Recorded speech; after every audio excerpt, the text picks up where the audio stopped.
都说女人多的地方是非多，娱乐圈这个大染缸更是每天都充满着惊喜。明星之间存在着各种利益，堪比古代后宫，勾心斗角，但为了人设又不得不藏着掖着，可难免会存在绷不住的场面。这就轮到观众看好戏了，接下来大家可要准备好小板凳哟。先来一个开胃菜，2020年金鹰奖的颁奖典礼上出现这一幕。当主持人宣布最受观众喜爱的女演员是赵丽颖时，场上发出了雷鸣般的掌声。可没想到摄像却调皮地捕捉到了观众席上宋茜的表情。看着台上的赵丽颖，她竟眉头紧锁，嘴角向下，好像一副很不屑的样子。镜头突然切换到自己，宋茜明显慌神，她连忙放松嘴角，切换了一副笑脸。事后，她的粉丝解释说，那是她放松时候的表情，并不是大家想的那样，两人之间有矛盾。这样的说辞换了别人也许还有可信度，但谁让女主角是宋茜呢？当年争夺这个奖的女星入选前3名是宋茜、谭松韵和赵丽颖，竞争十分激烈。因为观众对上一届的金鹰女神十分不满，导致官方的公信度急速下降。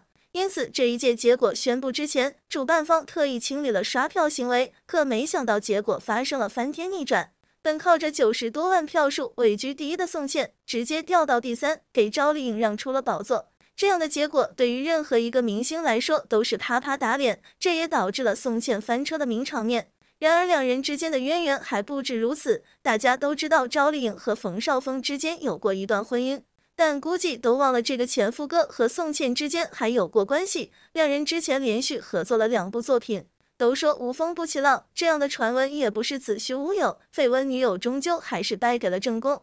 看过种种证据，宋茜的表情管理失败究竟是碰巧还是内心真实写照，大家自己定夺。说到与赵丽颖有渊源的女星，就不得不提到袁姗姗，当时差点闹出大事故。袁姗姗曾与陈晓有过合作，两人更是发展成为了线下朋友关系，偶尔会联系。那时候的陈晓还没有结婚，和赵丽颖一同演绎了《陆贞传奇》，还传出了绯闻。他们被邀请参加一档节目，有个环节需要现场连线朋友，陈晓正巧抽到了袁姗姗。为了节目，他不得不拨出电话，可没想到那头的袁姗姗并不清楚状况，差点闹出大笑话。迫于规则原因，陈晓就用普通语气打电话，可没想到袁姗姗竟在现场直接撒起了娇。他用娇滴滴的语气询问陈晓有没有变帅，还说自己怕忍不住爱上他。现场的所有嘉宾听完之后都是一脸震惊，两人之间若没有发生点什么，谁会信？陈晓更是顿时尴尬到失语，他不知道如何挽回这个局面。姗姗，我是丽颖。眼看着场面马上失控的赵丽颖赶紧打破了僵局，袁姗姗这才意识到问题，察觉到是节目连线的她，匆匆跟现场打了招呼就挂掉电话。可现场的其他嘉宾却对赵丽颖的这一行为感到十分不满，打扰了他们吃瓜的兴致。赵丽颖虽然感到十分尴尬，但这无疑是最好的解决方法，要不然不知道要闹出多大风波。观众也不是傻子，有些话即使没有说明白，大家也心知肚明。大家不喜欢袁姗姗不是没有原因，她的情商低还深深伤害了张小斐。两人是大学同学，一个混影视，一个混喜剧。袁姗姗在于正的力捧之下，名气更大一点，而张小斐因为不够讨喜，一直被贾玲的光环覆盖，始终不温不火。因为没有名气，她在任何节目都不敢惹人，被锦溪姑姑孙茜抢剧本，最终被淘汰。节目所有嘉宾围在一起打麻将，根本没人顾及她的感受，她只能在一旁不知所措的叩首。面对这样的情况，张小斐每次都默不作声，好像默默承认了自己的不争气。可有一次，他和袁姗姗一同参加节目，袁姗姗竟为了表现自己，当众揭他的短，在众多男嘉宾面前说张小斐不光洗澡慢吞吞，晚上睡觉还打呼，逗得他们哈哈大笑。不光如此，他还当面质问张小斐，让他无地自容，简直就是茶言茶语。张小斐首先是个女孩，其次职业是喜剧演员，难道她就不需要尊严，不要面子吗？虽然自己人微言轻，但还是要混娱乐圈的，不能在观众心中留下不好印象。张小斐只能在社交平台再次重申事实，可没想到袁姗姗并不打算放过她，又在下面抹黑。可谁能想到风水轮流转，贾玲通过一部《你好，李焕英》捧红了张小斐。一时他的名气大增，身价倍增，粉丝也长了底气，纷纷跑到袁姗姗评论下要求道歉。也不知道是为了蹭热度，还是为自己的言行真心致歉，他连忙发文。要不说观众的眼睛是雪亮的，打着口直心快的名义，口无遮拦阶段，谁能喜欢呢？现在网上有个流行词叫做迪蜜，顾名思义就是闺蜜的反义词。不是所有的同学都能处成好姐妹，张小斐有迪蜜袁姗姗，刘亦菲也有自己的迪蜜，这个人就是江一燕，两人同样也是大学同学，但名气差的那是10万8千里。大家都知道，刘亦菲可谓是出道即巅峰，而且她在10几岁的时候就已经家喻户晓。因为年轻貌美，那时候找她拍戏的导演络绎不绝，可谓是一部作品接一部作品。与这样优秀的女孩做同学，有人会感到十分荣幸，有人也会产生嫉妒心。明星上大学也不应该有特权，必须完成学业，就算是刘亦菲也不行。其实我们在学校很少看见她。听到江一燕这样说，刘亦菲的大汗都要滴下来几颗，只能做小动作缓解尴尬。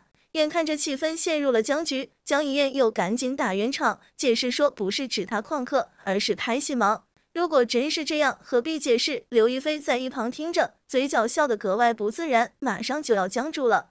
可江一燕完全不在乎她的感受，还是自顾自地说着话，说刘亦菲十分高冷，不爱说话。可以看见神仙姐姐这时候已经十分不耐烦，手不停地做着动作，好像在压抑自己的怒火。最终她还是没能做好表情管理，深吸一口气，脸上的笑容也随之消失了。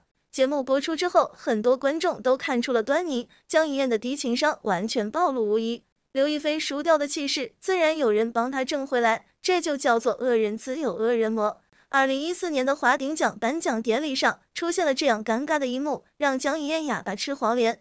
颁每个奖之前，都会有嘉宾在上面说一段话，进而引出得奖者。为最佳女配颁奖的嘉宾是薛凯琪和余文乐，两人先是在舞台上唱了一段双簧。你知道最佳女配得奖的条件是什么吗？配角，顾名思义就是当作绿叶衬出主角光环，因此余文乐回答低调。可没想到薛凯琪否定了这个观点，他解释说配角需要不要脸。可想而知，所有观众和嘉宾听到之后的表情，这真的是可以说的吗？这个奖的获得者正是江一燕，薛凯琪解释说是因为她剧中一直蒙面，观众看不见她的脸。可这样的说辞根本瞒不过大家的眼睛。且不说他为江一燕颁奖时迅速撤回的手，之前还有传闻说得奖的这个角色本应该是属于薛凯琪的，可没想到导演最终定了江一燕。没想到尴尬的是，被换掉的演员竟给截胡的演员颁奖，这无疑是一种讽刺。颁奖结束之后，双方粉丝更是拉起了大战，薛凯琪也并未站出来为自己的言行道歉，直到5年之后，他才在另外一档节目上随意的进行了道歉。但观众都看得出来，这并不走心。黄渤能在娱乐圈有一席地位，除了演戏不错，还有一点便是高情商。每次尴尬时刻，他都会脑光一闪，巧妙化解僵局，让那些想让自己难堪的人无地自容。无独有偶，在第49届金马奖的颁奖典礼上，黄渤作为颁奖嘉宾站到了舞台上。可没想到，一身黑色长袍的他，被身旁一同颁奖的女嘉宾嘲笑说穿的是睡衣，不重视舞台。如果换成别的明星，这时候肯定内心慌乱，但黄渤却机智回答说，因为几年连续站在这里，感觉就像家一样，回家当然要穿得舒服一点。话音刚落，现场立马响起了掌声，大家都被他的临场反应折服。可没想到，他们并不打算停止对黄渤的刁难，蔡康永紧接着接话，这是我家，不是你家。大家都知道，这个典礼举办地在中国台湾，而他又是当地知名主持，场面再次陷入尴尬。既然别人不想放过自己，黄渤也顺势对了起来。见过人骑马，第一次见马骑人。这话一出，台下嘉宾的掌声响得更是卖力，大家好像都很满意这个回答。刘德华大哥更是恨不得站起来鼓掌，做人留一线，日后好相见。蔡康永这下可长记性了。明星之间的争斗远不止于此，也许平平淡淡的一句话，却隐藏着浓浓的杀意。做人还是要真诚，要不然最后尴尬的指不定是谁呢。